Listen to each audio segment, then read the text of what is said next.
Hi everyone, Mike Moo here. I have a public service announcement to make about cheap TVs, and I'm focusing primarily on the Hisense TVs. TCL, we have the Element that I've used before. Sooner or later, probably sooner rather than later, they will fail if you don't take some of these more recommended steps that I have for you. Now, these TVs that are here, I had the A6G series. I got it in 2021, and I've had it replaced once already. It lasted about 10 months. The technician came and replaced the board. Here I am, another actually 12, let's see, 1 year ago. So approximately a year later, again, with the replacement motherboard, my Hisense TV is dead again. All right. And that's the failure point for these TVs comes down to either the power, right, the heat, and also the wear level. What do I mean by the wear level? I don't mean necessarily the screen wear. I'm talking about the wear on the memory chips that are on there. Specifically, there are eMMC chips that the Google TV or Android TV operating system run on. And while that is very helpful in, as you can see, in being able to have a lot of functions and features that you can do on the TV that is running on an Android, you have access to thousands of apps. My recommendation is to skip all of that. Don't do it. Don't use them. Just when you set it up, when you first set up your TV, what I suggest is if you really want to connect and have the latest version of the TV operating system on there right now, just set it up the way that I have in the video, okay? Just have it all completely set up. And after that, don't download any of the apps, or if you do, try not to use them. What I suggest that you do is to use a third-party streaming box. The one that I personally use is Apple TV. You could use Google TV. My dad and my wife like using Roku TV. It's just something that they're more familiar with. But don't use the stuff that runs off of your TV. The main thing is that for whatever reason, the updates in the software and the apps that you use there caches constantly for the streaming onto your memory that's built into the motherboard of your cheap TV. Now, normally this isn't much of an issue. If you look at eMMC memory, it typically lasts several years, more than most people would probably want to keep a cheap TV. For instance, this TV was like, a couple $100s back in the day. And that's still really cheap for a giant TV. And I had a $200 Roku TV that is ridiculously cheap for a 55-inch TV. And it's just really not designed to last very long. These are really designed to be thrown away. All right. My Roku TV is dead too. And this lasted about a year. And this is something that was used pretty much every night. All right. We had this in the bedroom where my wife just has stuff streaming in the background because it's just comforting to her to watch some of her favorite TV shows in the background.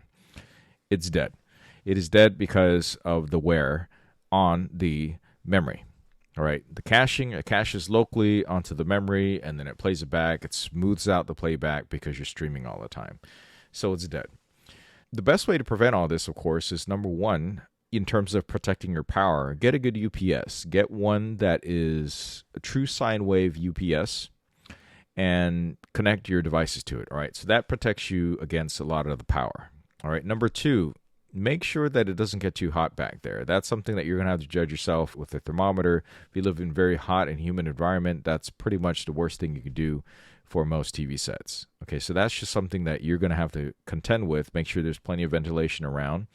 Usually in user guides, they tell you roughly how much distance you should have between the wall for better ventilation. So that's another thing. And then, of course, finally is just use the HDMI ports only. Don't bother using the built-in OS. Don't use it to stream. None of that because the memory chips in there don't last very long. The problem mostly is that it keeps using the same areas of the memory chips for whatever reason, with particularly with the Android and Google TV. It uses the same areas for caching, and it wears it out abnormally fast, particularly for streaming, which is mostly what most of us do, right? We stream the Netflix, we stream Disney Plus, things like that. Uses up the same spot. So what will happen is over time, you will notice that your TV starts running a little slower, responding a little bit slower, and eventually you just have complete memory failure. Now, replacing these boards it's not too bad, but when you're thinking about a TV that's only a couple $100s, right? So take a look at the Hisense motherboard replacement. If you didn't have the warranty, you're looking at parts that, let's say for my Hisense A6, I think it's A6H, could be A6H. We are looking at something somewhere around, that's not too bad, all right? So about $100. All right, this will vary depending on the complexity or model of your TV. But even after you replace that, if you have some damage elsewhere with the TV, all right, so that includes either the power processing module or any of these other pieces here, then you'll probably need to replace it all. And sometimes the prices of that are easily double that. So for instance, for this one, the 65A6H, this is version 1. It's not too terribly bad. It's $80. But this TV, I believe, is older than the one that I have. So underneath this heatsink is pretty much what fails a lot. And that's where the memory is, right? This is something that you cannot easily replace yourself. You send it out to get replaced. There's places that service these things, and they charge about $160 for you to send your board in, and they replace it new eMMC. But then even after that, even with a completely new eMMC, you're going to have the exact same failure about the time that you had the failure of your current one, because of the usage of the memory on there, all right? And this is, of course, presuming everything that I talked about was well protected. It's not too hot, not too cold, and then you're protecting the power, which is the case in our household. We have true sine wave UPSs connected to the computers and other sensitive equipment, and it's just right on the dot about a year later, which is roughly, wouldn't you know, it's roughly 1 year parts warranty. Parts and support usually last about 1 year. That's just something that you're going to want to keep in mind. The prices are really low. And again, I'm talking about the cheaper series, right? I'm talking about the A65K series. Now, I don't have experience with their high-end series. I imagine with a high-end series, they use better memory chips in there that last longer or have better ways to deal with the wear on the chips themselves. And maybe they will last longer. But what I recommend then is to get your TV at a place where you can get an extended warranty. All right, so one such area where you get 3 years of use for $500. I guess you figure that out, and you get a 75-inch screen with a reasonably okay screen. Okay, this is not the best. I'd probably give it a 6.5 out of 10, 10 being the best that you can get. For the best you can get is probably going to be 4 or 5 times the price of this, right? Maybe an OLED. But this is a TV that's only $500. For $500, you figure you get 3 years use out of it, then you toss it or recycle it. That's not too bad, all right? Or you can get it from some place where they allow you to add an extended warranty. For instance, down maybe in a link that might be on a screen is linked to Walmart. And with Walmart, you can add on an additional warranty for up to like 5 years for a relatively decent price. So that's something to consider. So you protect your investment a little bit more. But yeah, for sure, if you are a heavy user of the TV and you are using the Google TV, Android, all that, and using all the fancy features, apps, and everything on there, and it needs to write a lot, your system will probably fail in about a year, give or take, and you'll just need service. And that's just been my experience with all my Hisense TVs that I've used. I believe I've used about 4 of them. I did videos on 2 or 3 models so far of them, and that's been the main failure rate. That's been it. So, download the latest firmware and then disconnect it from the internet. Just disconnect it from Wi-Fi. Don't even bother using any of the apps. That's what you should do. All right. So that's my public service announcement, and those are my tips for keeping your Hisense TV running a bit longer than the warranty, and hopefully you don't have to get too much service on your TV. So now that I have a few of these cheap TVs that are completely dead because the memory is completely worn on the motherboard, I just now have an option. Hey, should I replace the motherboard and then expect failure later again? Or should I just get a new TV? These TVs are so cheap, right? So my thinking is I'll probably just get a new TV. I will wait until I can get a new board that's reasonably priced. Right now, I looked for the one that is the A6G series. So Hisense motherboard A6G. And replacing these boards isn't hard, all right? If you've ever replaced a motherboard on a computer, this is much easier because you don't have any other stuff plugged into it at all. All right, you just need to have some space to be able to open up and a screwdriver and electrostatic discharge stuff so that you don't shock the chips when you're doing it.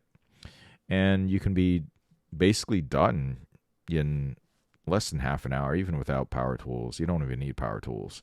But I've seen the guy come out here and replace a motherboard. It's really quick, really easy. In fact, if you check on YouTube, there's actually some other people that do this and show you how easy it is to replace.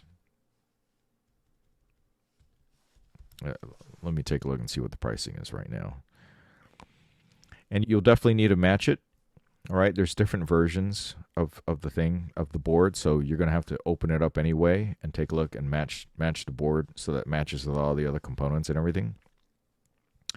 And that's basically it. And hopefully that comes back online. Otherwise, if it doesn't, then I got to get the whole complete repair parts kit, which is the 3 main areas of failure on there. And unfortunately, if you get the motherboard right,